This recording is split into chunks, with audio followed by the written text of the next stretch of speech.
Hi, everyone, and welcome to Mercedes-Benz Stadium and the AT&T Countdown to Kickoff. Mike Conti and Jason Longshore, and I know you're a fan of the Rocky movies, right? Yes. Okay. You remember in Rocky 3 when Rocky's kind of wavering as to whether or not he wants to fight Clubber Lang again, and Apollo's giving him the pep talk. He says, there is no tomorrow. Well, for Atlanta United, there is no tomorrow. They have got to win tonight and then get a lot of help to keep playing in the MLS's back tournament. But there is a chance. It all starts tonight, though, and they've got to beat Columbus, who currently sits atop the table in Group E.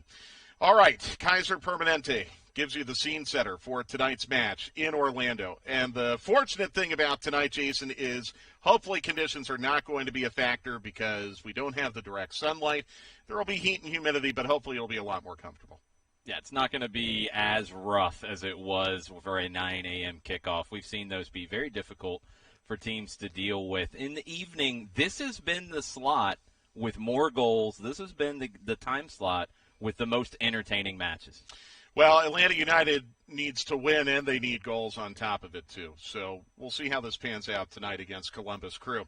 Equifax brings you moments ahead. Let's talk about what needs to happen for Atlanta United to play on beyond tonight. One of the scenarios is very, very simple, and it starts tomorrow with New York Red Bulls and Cincinnati. Bottom line, Red Bulls and Cincinnati cannot draw.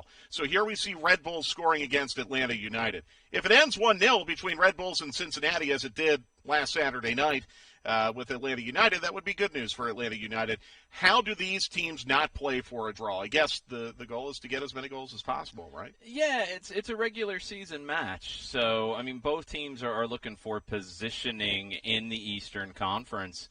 And if Atlanta beats Columbus tonight, and it's a long shot because of the goal differential, there's still a chance that the top spot in the group is up for grabs. Here is Columbus against Red Bulls, and this ended up being a 2-0 win for Columbus late last week. Gyasi Zardes, and, there's the second goal that Gyasi Zardes nearly set up. Zellerine and Zardes have been very good. That's Zellerine scoring. So, bottom line, Red Bulls or Cincinnati, one of them needs to win tomorrow. You can't have a draw. If there is a draw, it is all over for Atlanta United. Of course, it could all be a moot point if Atlanta United does not win tonight. Let's talk about the scenarios really briefly, okay? And I know this gets really, really confusing. I know there's a lot of things going on here, but here's the bottom line. Atlanta United's got to win tonight. You can't have that draw that we talked about tomorrow. And then, if those two things happen, here's the list of what else needs to happen for Atlanta United. Now, the good news is you've already gotten help from Group A. So you need just one of these things to happen if Atlanta United wins by a single goal tonight. And notice, Montreal, they play after Atlanta United tonight at 10:30 against DC United. There's a lot of different possibilities if you get those two things off the jump. Atlanta has to win, and you can't have a draw between Red Bulls and Cincinnati because then that's third place, fourth place is Atlanta. You're out. How many different possibilities do you have? You need one of how many different things? One of, I believe, 9. Here's 4 of them. And again, this is if Atlanta United wins by 1 tonight. What if they win by 2? Well, then it gets a little more manageable. You're still relying on some help, but now here again, look at Group C. What if DC and Montreal ended a draw tonight? And Atlanta United can somehow erase that goal difference tiebreak. The bottom line is Atlanta United could be in an advancing position as soon as tonight. Again, dependent on Red Bulls and Cincinnati not drawing tomorrow. That's if they win by 2. If Atlanta United should win by 3, and we all hope and pray that they will. We're having a great night if Atlanta United wins by 3, I can tell you that much. Then it gets even more manageable, including throwing that LA Galaxy-Houston draw into play. So a lot of different things can happen for Atlanta United. Not all of it is in their control, but as Frank DeBoer said, the only thing in Atlanta United's control tonight is how they play against Columbus Crew. All right, let's go down to Orlando, where Atlanta United President Darren Eales is inside the bubble, getting ready to head out to the venue for tonight's match. And, Darren, it feels like a lot of the lifelines from other groups are starting to fall into place where maybe if Atlanta United can get a win tonight, they can still get through to the knockout round. So I'm curious, you've been around the team the last few days. Do you feel like the attitude might be changing a little bit and maybe there's a little more hope coming into this match tonight than maybe there would have been Thursday afternoon? Hi, Mike. Yeah, I think the reality is we can only control what's within our grasp, and this is a regular season game. So I think the attitude of the team and the coaching staff is we've got to get the 3 points because we need to win. That would actually take us to 9 points and second in the Eastern Conference. I think that's all we can do. And then obviously we're depending on a number of results going our way. You've done a great job in outlining the 29 different ways that we could possibly qualify. But for us, we have to win today. That's what's important. The rest of it's sort of the cherry on top. With us having not been down there on Thursday, can you give us some insight on how hot, how humid, how much it took out of the players playing a man down for the majority of the match? Yeah, Jason, I think, look, what people don't realise, and this isn't an excuse because everybody's got to deal with it. So, I'm not saying that we have any particular excuses, but just to give a sense, it's 9 o'clock in the morning. You're playing on a park pitch. You don't get to see the virtual graphics that get edited in. So you're literally on a park pitch in the blazing Florida heat. So, it is different. There's no crowd. So all of that makes it weird. It's different. Yes, it's the same for both sides. But then when you add with that, the rash couple of challenges by Jake and we're down to 10 men, that made it really difficult. And then I think it was compounded by a team that had a man up and actually played even more defensively once they had the extra man. So it was an unusual set of circumstances. And I think, unless you were there, you don't really appreciate how hot it is. But I think we saw another 0-0 game today at 9 o'clock. Those 9 a.m. games are tough. Well, Columbus has been very, very tough in this tournament. They scored 6 goals in their first 2 matches, won both. Zardes and Zella Ryan have been very, very effective up top. But Frank also paid Darlington Nagbe a big compliment on Sunday. He kind of compared him to an American version of Busquets, and he's someone obviously that you're very familiar with. So how much of a difference do you think Darlington has made for the Crew this year? I think the Crew have been building a good team over the past couple of seasons. I think, this year with their DP that they brought in as well, they've looked really good. And look, we know Darlington's a great player. He's that glue. As we said, sometimes perhaps he didn't get the love from our fans that he perhaps warranted because he's that person that's in the background doing the dirty work, getting you out of sticky situations. But he's a great player, but he's a Crew player now, and we've got to deal with that. It's a big game for us tonight. We've got to get the 3 points. We've got to be at it right from the start, and I think with our quality of players, if we do perform like we know we can, then we're with a good shot to the win. When you look at Columbus and how well they've done in this tournament, what are some of the things that they can do that worry you a bit?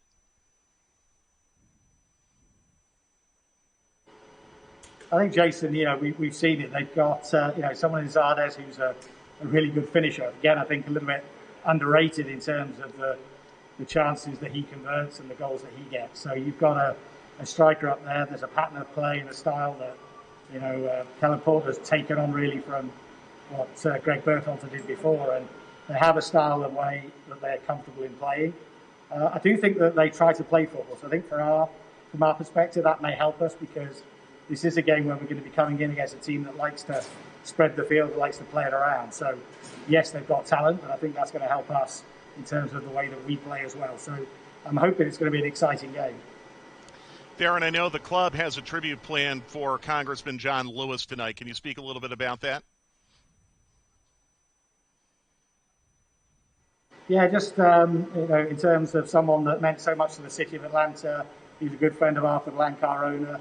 He actually spoke at a virtual town hall about a month ago for our group of businesses. So someone that's had a real impact in the community over a number of years. So we've got black armbands with JL initials on today for the players to wear, just as a token of our sort of tribute and remembrance to a great man. Darren, we appreciate you visiting with us again tonight, and I'm happy to see that everything continues to go very smoothly and safely down in the bubble, and we'll hope for 3 points tonight. But win or lose or draw, it's been a very good 2 weeks for Atlanta United and MLS, I think. Yeah, thanks, Mike. I think MLS deserves a lot of credit. As you say, 13 days now without any positives. It's certainly settled down, and we just want to get that win tonight and hopefully stick around for a little bit longer. Cheers, Darren. Take care. Cheers. And here is the black armband that all of Atlanta United's players and technical staff will be wearing tonight to salute Congressman and civil rights icon John Lewis, who died over the weekend. Fitting tribute. I know he's someone who has impacted your life very greatly, too. Yeah, I used to work in the shadow of the huge mural down on Sweet Auburn of John Lewis, and he's a person who has done so much for this country and inspired so many, and I think he's inspired so many people in the city. We all are still mourning. No doubt about that. Okay, as we transition back to tonight's match between Atlanta United and Columbus Crew down in Orlando, let's take a look at the injury report brought to you by Children's Healthcare of Atlanta. Now, there's good news again for Atlanta United. It's a clean injury report other than Joseph Martinez. This isn't so much injury as just conditions. Look at how miserable is probably the wrong word, but look at how uncomfortable. Even 30 minutes into the match Thursday morning, this is what Darren was talking about, Jason, and we've seen it in all the morning matches in Orlando. It was like playing through pea soup out there at times. The things you cannot do in a tournament format and find success have happened to Atlanta United. An early goal in Game 1, you're chasing that for the rest of the match. And then in brutal heat, in brutal humidity, difficult conditions, you can't go a man down in the first half. It takes all of the energy out of you. Atlanta struggled to find those legs late when they needed to find an equalizer. All right, well, fortunately, it's not going to be direct sunlight tonight in Orlando. We know that. It's going to be warm and humid. It always is in Central Florida, but hopefully the playing conditions will be a lot more comfortable for both teams, Atlanta United and Columbus Crew. Tools to the match brought to you by Home Depot. And you really think getting the wingbacks involved in the attack tonight, Jason, are going to be very important for Atlanta United? Yeah, I think this match could be won out wide on the flanks. Atlanta United wants to get their wingbacks forward. We see the best chance in the tournament for George Bello off the crossbar. You want to see those wingbacks contribute to the attack and help Pity Martinez, help Ezequiel Barco. But you also want to see at times them cut inside. If there's a weakness for the Crew, it is due to the fact that Artur, Darlington Nagbe, Sebastian Berhalter, Aiden Morris, none of them are true defensive number sixes. You want to create some mismatches in the middle. The wingbacks can do that as well. Brooks Lennon, George Bello, both are comfortable cutting inside and contributing. We're going to see that tonight because Columbus likes to get their outside backs forward. They're going to leave some space out wide. They're also going to get numbers forward in the midfield. There will be space for these wingbacks to contribute to Atlanta United this evening. And I think the other thing we're seeing as we watch Edgar Castillo here, it's a demonstration of what we saw in the first two matches. Atlanta United was getting into some good spots, maybe not so much here on this particular play, but Atlanta United was getting into good spots in these first two matches. In the Red Bulls match, they just weren't finishing, and in the Cincinnati match, there just weren't enough opportunities because of the red card. Yeah, you want to see Brooks Lennon, a player who has played a lot of minutes so far, a lot of good minutes from him. You want to see him with that final bit of quality in the final third, whether it's from the cross out wide where he picks out tonight a player like Adam John, Pity Martinez crashing, maybe even Emerson Heinman with that late run that led to a couple of goals early this season. You need to see the wingbacks get on the stat sheet in the final third tonight for Atlanta United to have success. All right, those are your tools to the match brought to you by the Home Depot. Again, Atlanta United needing a win, nothing less. Draw, you're out. Loss, you're out. It's got to be a win, and then you still need help, but this is a doable task against Columbus Crew. Atlanta United did beat the Crew in a knockout game last year. A lot of people forget that in the U.S. Open Cup on a rainy night up in Columbus. Who's going to bring the energy? Brought to you by Georgia Power. I think it's been Barco bringing the energy for a large part of this tournament. He was my man of the match Thursday against Cincinnati. Can Barco draw fouls and create some set pieces for Atlanta United again tonight? You need him to do some things like this sequence here where he's dropping deep to take some of the pressure off of Pity Martinez to put him in more of a free role. Barco can be a player who, look, we saw Darlington Nagbe last year link the team a lot of times from the back to the front. Ezequiel Barco has that ability. He has that ability to carry the ball forward, and he can create in the final third. That was a very difficult opportunity that Barco nearly curled into the far post. Ezequiel Barco, you need a good shift from him tonight. No doubt about it. He's going to give you the work rate. He always does. Here's one of those examples of him drawing fouls, as he is prone to do, among the best in the league, as a matter of fact, at drawing fouls. And it feels like some of Atlanta United's best opportunities in this tournament, Jason, have come off set pieces. some of them created by Ezequiel Barco in the final third. And not just drawing the set pieces like this one that could have been a penalty. He's dangerous on delivering the set pieces, whether going to goal or delivering corner kicks or free kicks. If Ezequiel Barco has a big night for Atlanta United tonight, if he causes what could have been a card right there and potentially a send-off from Deplan, if he causes havoc for Columbus, they're going to have difficulty dealing with him. Do you want to revisit that non-call on the penalty? No, I don't.